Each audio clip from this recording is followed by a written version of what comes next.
fucking, this is it. Like, proper 12 and heartbeat hot sauce in each hand. Like, Conor McGregor doing it. And all of a sudden, the guy's got to fucking get a huge building. It's just insane.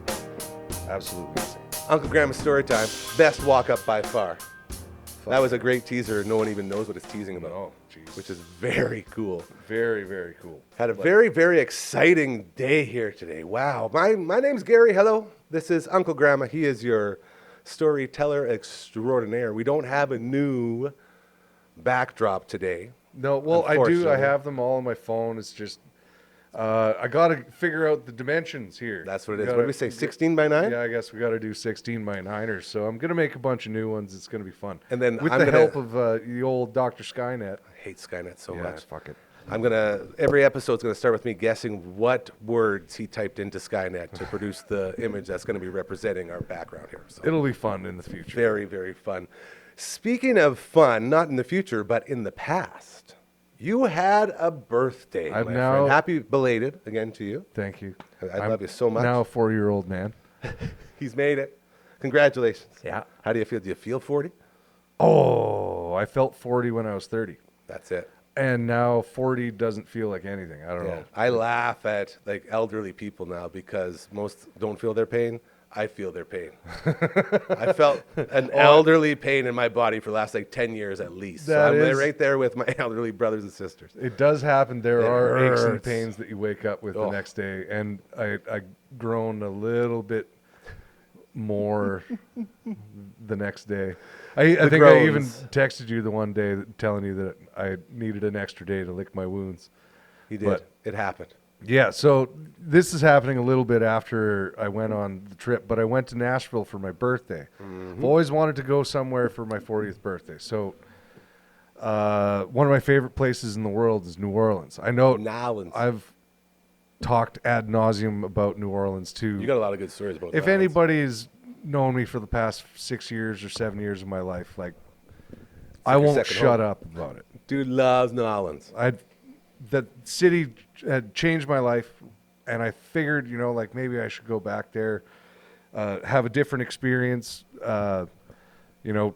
knowing where places were and what to avoid and all that kind of stuff. And I thought for many a year that it was going to be the place to go. But then this year, I play in a band called Arcana Kings. Woo. Go to arcanakings.com. There's like very good link trees and all these other things. All social media, Arcana Kings. Link trees. Yeah, it's like I like a thing. that. No, that link sounds tree. Cool. I picture like Link chopping down a tree.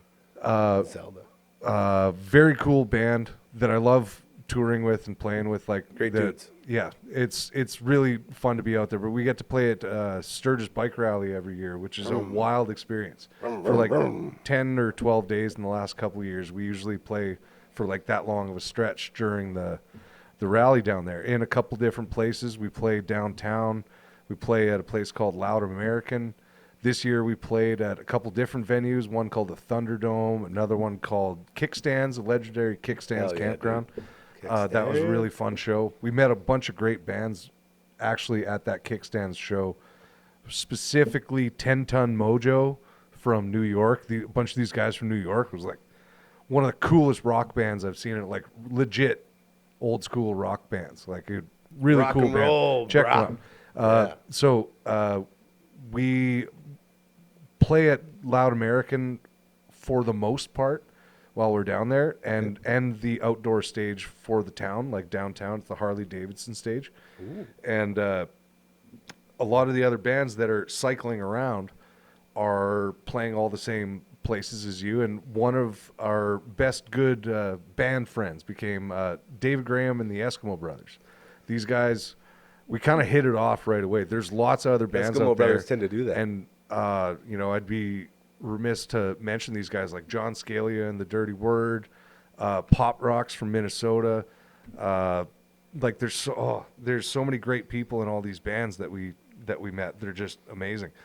But for some reason, we would always crisscross with David Graham and the Eskimo Brothers in the green room or in just loading gear in and out and whatnot.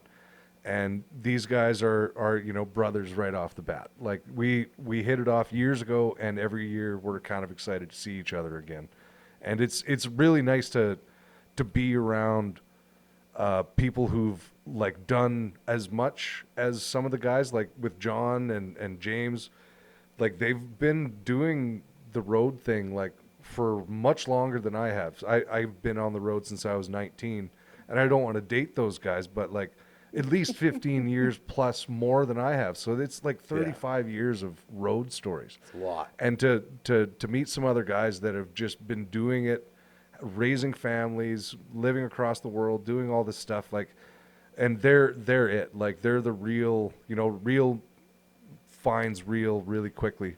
And those guys are, brothers that we found very quickly up there. So Shout out David Graham and the Eskimo brothers. If you're ever down in Nashville, make sure to go down to Layla's. If you've ever been to Nashville, you probably know all the honky tonks right on Broadway. So it's like in the first little grouping of honky tonks there. You got Tootsie's, Layla's, Robert's Music World, the Stage, like all the way down that street. They're at Layla's all the time. They kind of have, David's just an unreal player, but that the Eskimo brothers. And the Eskimo brothers are, Awesome. Joe Fick, like he's a great stand-up bass player. But the touring players are different guys, like our good buddy Tony. Shout out fucking Tony. Hell yeah, dude. One of the best dudes ever. Tony. And Brett, the manager. Britt. Britt. Shout out to Britt. Present. and Mark, the bass player, and John, the new keyboardist guy. Like, everyone was just super nice. And I can just see right now, real quick to jump in, the trouble we're going to have remembering to mention everyone's names from all these stories. It's going to be tough. So if we forget, we apologize. Yeah. And continue. They're all great musicians. If you're ever down on Broadway in Nashville, go down to Layla's on like a Sunday, Tuesday, Wednesday kind of thing, and everybody will be telling you to go watch David Graham and the Eskimo Brothers. They're a smoking band. If you've been down there, you've probably seen them. What you got over there?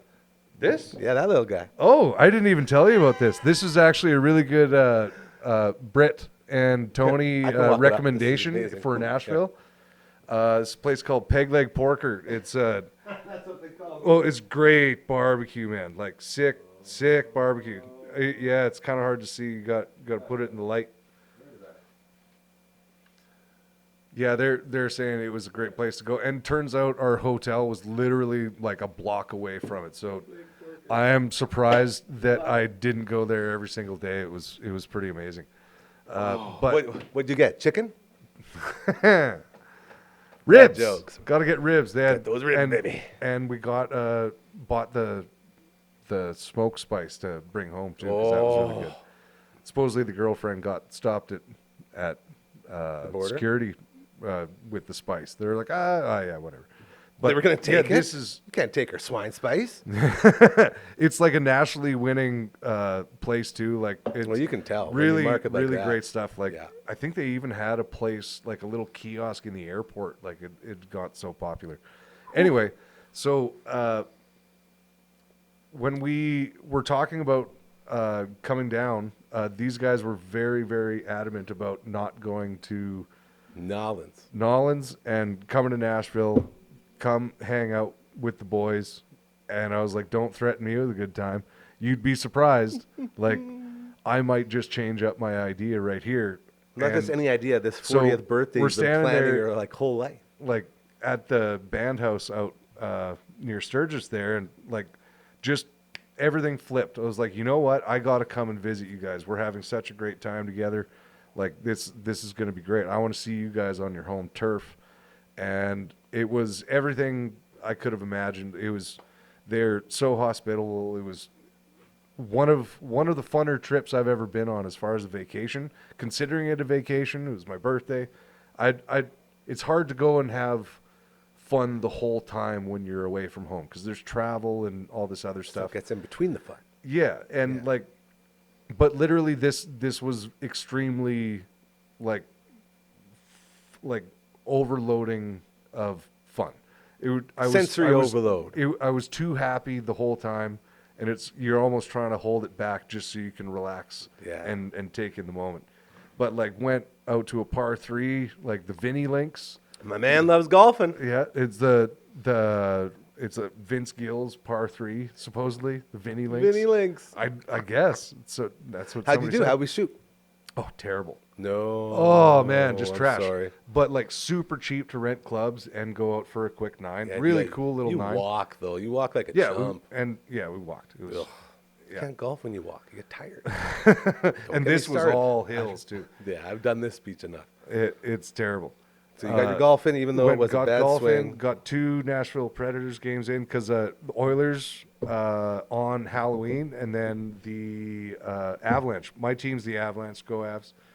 They were playing on the Saturday, so I couldn't not go to that game. I had to go to that game. This is from that Avs game. Absolutely. That Nashville is a baby. great place for hockey. Like as Smash a Canadian, it's sick. Like that is one of the cooler rinks I've ever seen. Like that, it's pretty awesome. And yeah, what a great experience doing that. One of the coolest things was like staying at my buddy's place. Yeah, I want to hear some stories. I want to hear about what went down on this. Well, got to go birthday tour. Like good buddy Tony there. He the drummer for David that we stayed with. He took me out to a couple drum shops in town because he just needed to grab some stuff, and took me to the Nelson Drum Shop, which is I've been following Nelson Drum Shop on Instagram for years. I know what it is. I know. It's like a landmark for you. Yeah, that was like I would really like to go see that. And then I went and met Bryson. He introduced me to Bryson Nelson, the owner of the place. As soon as we walked up, what a cool shop. Even if like any musician, like just to go look at like a cool custom shop, it's usually pretty cool. But this is like very drum centric for any drummers. Like it was very, very cool to walk around there. And he has a very comfortable space. There's a little coffee shop, little space out front with little food truck thing. You were like a grandma in a candy store. Yeah, and I could have hung out there all day. And we had some places to go and people to see, as they say. We had to go to the grocery store, get some barbecue. But we ended up staying there for a little bit. It was great. I bought a hat, this nice Jim Keltner hat, because Nelson Drum Shop makes these like cool hats that are tribute to the old drummers, and Jim Keltner is one of the main ones that used to wear these black hats. Cool. And yeah, I love the hat. Now. I was curious. Just like, holy crap! I need to buy this. Jim Keltner. If you ever want to find one of the best drummers ever, that's your guy. You search up his name and look at the discography that he's been on. Like, you'll realize why there should only really be one hat. It should just be the Jim Keltner hat. Anyway, I would like to start a petition to make that happen. Well, you got to search it up. You'll know what I'm talking about. He's already the guy. So the whole Nashville trip was just based around your passions. Yeah, and so like cool. being around like people that I really like spending time around. And these people were more than cordial to us and showed us around some of the busier places of Nashville, especially Broadway. And a bunch of different people had introductions to a lot of things to avoid. There's a lot of places there which are cool. Like, I get it. Bon Jovi owns a bar. Kid Rock owns a bar. Garth Brooks owns a bar. Luke Bryan, Luke Combs is opening up a bar. Alan Jackson? I think so. I don't know. Like, I just love Alan Jackson. It just got I don't even think he's alive so anymore. much that you're like looking at every place, and I guess somebody owns one of these crazy places. But we kept ending up back at Layla's because it was basically our vibe. This is home base. What we would have gone to if we were at home. Yeah. And just to go hang out and watch this quality of music in this type of a venue, we just kept ending up in the same spot because it was comfortable. And some say it's like, oh, maybe you should have went and saw all of these crazy things. It's like, well, we saw a lot of crazy things going back to the same spot. It's a very busy city. There's a lot of different things that happen every single night. But it was cool. This is probably the coolest thing that's happened outside of Canada, as far as I'm considered, like meeting musicians. Ooh, boy. So when you meet musicians, especially after you watch them play, give them a second. Let them do what they're doing. If they're out back having a smoke, if you actually want to have a decent conversation with somebody, let it happen naturally. I've always found that, trying to approach somebody in an awkward scenario, especially when they're already talking to someone, is usually not the best way to, interact. Go about, yeah. Waiting in line or like it, and I noticed this with friends' bands. Like, you gotta go watch the show, and you gotta let them do their thing, and wait until everything's done. And then, Because it's not about this. You have to they're not there for you. They're doing a job. They're doing their thing. Well, yeah, and a lot of people want to talk to them. Yeah, and you gotta Just come give them down a from sec. that. So just even there, I found that I have a certain pattern of, if I'm going to go, that bass player was awesome, I want to go tell that bass player You have he it was in your great. head, and you're like, okay, how am I going to go about doing this without being a weirdo? And the cool thing about that is all of these specific honky tonks, there's ones that allow it, and there's other bars that don't allow this, but they still do the tip jar, or tip bucket. So you take breaks, and the tip bucket goes around, and one of the members of the band, in between all the sets, and a different member will walk out. But one of the members of the band will walk around with the tip bucket. Highly encourage tipping every band that you see, whether that bucket's on stage, in front of you, or when they come around, because that is the time where they will they want tips, but you can just talk to them. Like, that's one thing that I've always found, that's where musicians and artists make their living, is from those interactions. Oh yeah, From for sure. the option to tip them instead of buying a whole shirt, give them $5 or give them $1.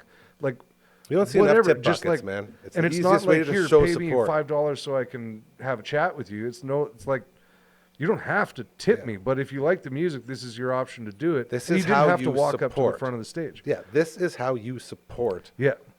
something you're enjoying. This That's is such an old school way of doing things. I saw it in New Orleans all the time. I guess it does happen in some other cities, but only sections of Nashville. So I do like the tip bucket idea. I think we should be doing that more, and bars should allow this more in Canada. If it doesn't happen soon, then people will actually stop going to live music as much, because there should be a lower cost on the actual ticket price There it is. by $5, by $1. Like, say every show's $20, make them all 15 and allow the band to make tips. Like, that's it. Or Easy. charge 10, you'll have more people, and allow the band to make tips. It's proven that this is how the bands will make money, and everyone's happy. Like, It's you're so not taking it simple. away from anything else. If you like the music, tip the music. If you like the service, tip the service. That's the way it goes. And they all work together. The bar is always benefiting when the band is out telling everybody to get more drinks. It's just the way it goes. I don't know why it's not like that in Saskatchewan or anywhere else that I've been. Not yet. It doesn't work like that in Canada, but I love that way of doing things. So just being around there, I saw a new innovative way of doing it, where a lady they took requests. You can come up to the front of the stage and say, hey, play Good Hearted Woman, or play, Roadhouse Blues, or whatever. But the way she had it set up was, this is the lead singer of a different band that I saw at Layla's. I can't remember their name. I could whip it out on my phone and promote her, because she was really, really good. Her band was just Smokin. And the bass player from that band was outstandably, like, one of the better bass players that I'd seen. And her name is Krista Dudley. Krista Dudley. I'll show you. I don't know if you can really see. So she had these little cards on that's every table that was connected to her iPad. The scan me thing. And a scan thing where you could request a song, and she sees it on her iPad, and you can out-tip the next person to get your song further in line. Boost it up. It's the same thing as the tip jar, where I'll give you $50, play this song. Somebody puts 100 in there, and now you're playing it before their song. It's crazy. So it's the same way, but it was all done with tech, and they had an iPad on stage, which they can interact with everybody. Just it made it streamlines everything. so much more streamlined. It was cool to see stuff like that. So I wanted to say something to her about it when she was collecting the cards. It was just like, that's really smart. Good for you. That's a good idea. I'm going to steal that. But did you tell her that? Yeah. Nice. Yeah. Good. And how did you go about? I'm jumping ahead of the story. How did you go about approaching her? Oh no, she was wandering around with the tip jar the whole time, and she went out and collect cards, So and she that's came to exactly you. what I said to her. Yeah, I'm with But so I go to the bathroom, and I come out, and my girlfriend's standing out back smoking in the smoking area. And there's the bass player talking to my girlfriend. Like, oh, the guy I wanted to talk to. he's already hitting on my girlfriend. And that's how they became a thruple. I think that's what they're called. So Thruple? It's one of those things. I ran out there. It's just like, hey, man, how's it going? And very nice man named Drew. Hello, Drew. We love you. Very kind man. If he somehow sees it, this would be amazing. I don't even have contacts with him. The power of this show, man. I'm telling you, it'll get to him. It'll get to him. I just said the name. But yeah, Smokin player. Really wanted to tell him he's very good. Like, where have you been? Who have you played with? Kind of thing. And get into those types of conversations. And he's like, where's your accent from? I'm like, accent? Yeah, I guess we have an accent in Nashville because obviously to us they have a pretty strong accent. Yeah. And I was like, we're from Saskatoon, Saskatchewan, if you know where that's from. And he's like, oh my God. He's like, I know where that is because I lived in Whitehorse, Yukon for 5 years. And I'm like, what? And this is Whitehorse, Yukon, if nobody knows who I am, is one of my favorite places in the planet outside of New Orleans. He jumps off of cliffs out there. That's It's what he does. fun. It's wild. Whitehorse, the Hot Yukon springs, is whole 9 yards. It's real Canada. Yeah. Let's just put it that. It's what everyone thinks Canada is. That's what the Yukon is. It's amazing. It's Canada. It's the Costco of Canada. Hey, It's Canada nice. in a warehouse form. It's just incredible. Anyway, so he Very well said. told me that he lived there, and it's just like I had played there. What was it? 2003, 2004, 2005. Something after that. And then he said he lived there from 2005 to 2010. And I was like, oh my God. So you know a lot of the same bar managers, the bars, all of this stuff. We all would know the same people. And there was a man there in Whitehorse named Howard. And I asked him, do you know Howard? And he just dropped his hands. That's it. And he looked down. He's like, and we had a hug because we both knew Howard changed my musical life. He made me see the world for what it is and how we can express ourselves as a musician, as an artist, as a human being through an instrument. He would be able to connect the world for you in a sentence. And all of a sudden your mind just is completely blown. And you're not the same anymore. And it's actually troubling because if I never met you, I would still be me. But now I'm this new person, and I don't know how to deal with this. I don't know how to deal with what you just told me, Howard. Like, every time you see Howard, something like that would happen, where he would make you see the world for what it was. So, for example, I watched him play. He used to play on the street. He would play saxophone. He was a sax player, woodwind, trumpet. He could play anything if he really wanted to, but he walked around with the saxophone. It was his third arm. And he would play on the street in downtown Whitehorse. Anybody who knows Whitehorse knows who Howard is, especially, I believe he's passed RIP. I want to tell this story because somebody needs to document more stories about this guy. He would stand there on the street in front of an establishment who would allow him to be there, and they would even, in certain cases, give him coffee or a meal or something to play out in front of their establishment, whether it's like a furnishings house or a jewelry store or a restaurant or something. And muster up business, like the guys who spin signs. Exactly. Yeah. But he was everywhere on his own anyway.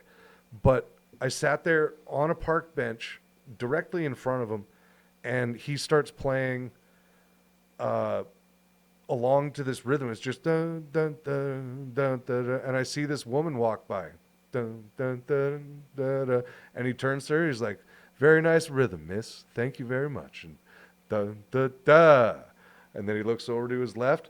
Dun, dun, dun, dun, dun. Oh, you're in a rush today. Dun, dun, dun. And the next woman that walks by is playing along to their feet, and it was just like that. Oh, thank you, miss. And then the next person is like, oh, some drug addicts walking by and just like a zombie mode.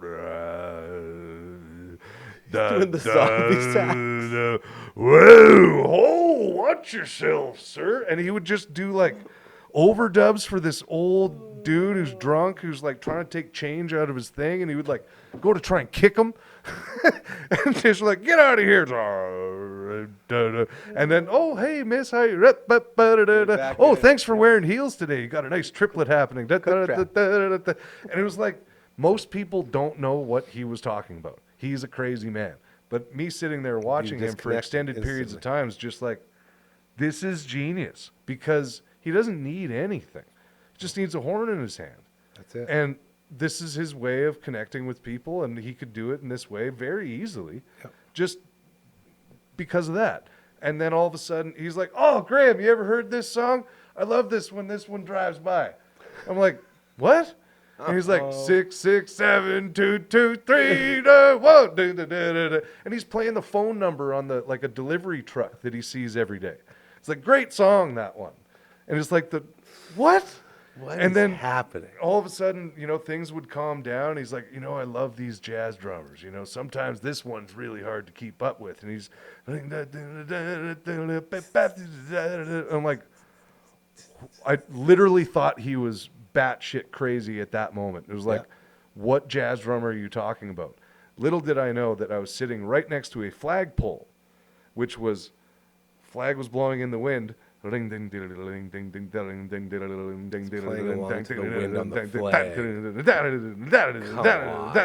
he's like trying to keep up with it. He's like, guy's got no sense of timing. Flagpole, bro. And it's just like, oh my God. So I get into half a story about this guy. Yeah. To my your new friend who's talking to your girlfriend. Yes. Yes. My new friend Drew. And we had a cheers, we had a hug. And he knew exactly what I was talking about. And we had both had the exact same experience with Howard in the friggin' Yukon. And we're talking about this. And this man's from like somewhere else in America. And we're in Nashville just having this brief conversation, just hugging each other because of another person's inspiration on us both, which has no idea how many people he's inspired. And he passed May, probably knowing in the back of his mind that he was doing it on purpose. He knew what he was doing when he was doing it, especially in front of us. He was performing to inspire. Specifically for you, to show you, hey, guess what, guys? You can make music out of anything. Because he was very serious with a lot of people when it came down to it, but it always seemed like with the people who he saw that got what was happening, he'd play to you, and it was a hustle like no other. And that's so crazy, dude. He is the most talented musician I have ever seen based on that. Yeah. So because I don't know a lot of other people that do things like that, other than possibly like Johnny Vodakovich, the drum teacher that I took lessons from. Shout out Johnny V. I love you, man. Love you, Johnny V. I don't know if you'll ever watch this. Please do. Here's him and Deborah, they're in New Orleans. He's an absolute legend. He is the other person I would say that has shown me that world. Kind of dug me a little bit deeper into the ether, as they say, to try and access connecting these things, like music Howard and the world, and just like it's... Howard was in a band. It's what it's all about, with really. A drummer that was literally a flagpole. Yeah, he was nuts. That's so crazy. And listening to him try to keep up with random stuff like that was mind-boggling. Yeah, like that's the universe talking, man. That's not wind. That's the universe saying, "All right, Howard, let's give Graham a little show." Oh, he would harmonize with birds. He's all like just feet, wind, the knocking of a car. Like it just, music is everywhere. Is the point. The take home. Enjoy what's around you. The world is amazing, and that's about it. I want one more story before we wrap this one up. I don't know if we can talk about it, but you mentioned Hoot. Can we tell the Hoot story? Oh yeah, is that okay? This is my favorite, and we'll end on this. Crazy This will be our experience tangent out in the back of all these places, these honky tonks. It's right out the artist entrance to the Ryman Auditorium, and if people have been there, you kind of know where I'm talking about. But this one guy named Hoot was out the back of this place. He's this guitar player guy, and he's talking about how he's got his own strain of weed and all this stuff. He's like, right where you were standing like 2 weeks ago, it's like there's some kind of event happening out back, and a guy comes out and who's asking for my weed, and next thing you know, I'm standing there smoking a joint with Jimmy Page. And it's like, this is like a 50 or 60-year-old man who's talking like a back little alley, kid, man. just like, Jimmy Page was here right where you were standing. And I was just like, yeah, that's nuts, man. Like an old guy just hanging out in a back alley. So happens to be smoking a joint with Jimmy Page. It's just like, and he's like, you never know who you're gonna meet back here, and just like, magical. I didn't obviously meet a whole bunch of crazy people. I did meet a lot of local musicians who I find to be very amazing. They're stars in their own right. So like, shout out everyone over at Layla's. Like everybody there was just amazing. Shout out everybody at Rob's as well, next door, Robert's Music World. Keep shouting out. Nashville is such a cool place. Go check it out. It gets a little wild on weekends, but midweek is just incredible around that area. I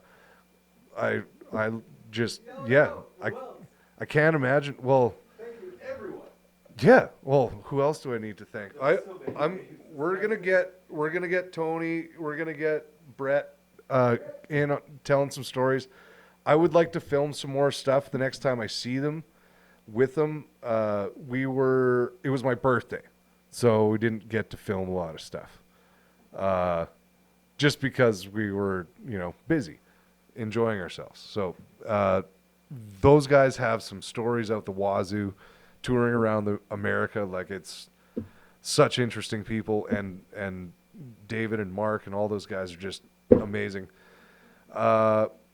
Tune in next time, because we got some stories that are a little bit more not so recent, but we're digging in deep next week. We're gonna get into the old school stuff, and we're gonna start bringing in some people here for some cool things. So we'll see you next time.